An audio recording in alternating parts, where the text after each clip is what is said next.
السلام علیکم ورحمۃ اللہ وبرکاتہ۔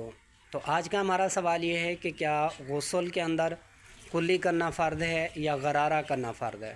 کیونکہ عام معاشرے میں یہی بات مشہور ہے کہ غسل کے اندر جو ہے غسل کے فرائض میں وہ غرارہ کرنا ہے۔ تو اس کا جواب یہ ہے کہ نہیں، غسل کے اندر کلی کرنا فرض ہے اور غرارہ کرنا سنت نبوی ہے۔ اور کلی بھی اس مقدار کے اندر کی جائے کہ پورا کا پورا جو منہ ہے وہ پانی سے بھر جائے۔ اور یہی وجہ ہے کہ آپ نے دیکھا ہوگا کہ جب رمضان شریف کے اندر کسی کو غسل کی ضرورت اور حاجت پڑتی ہے تو وہ اس ٹائم جو ہے یعنی کلی کرتا ہے، نہ کہ غرارہ کرتا ہے۔ اور اگر غرارہ فرض ہوتا یعنی غسل کے فرائض میں سے ہوتا تو پھر چاہے وہ روزہ دار بھی کیوں نہ ہو تو اسے بھی یعنی جو ہے غرارہ کرنا پڑتا، نہ کہ کلی کرنی پڑتی۔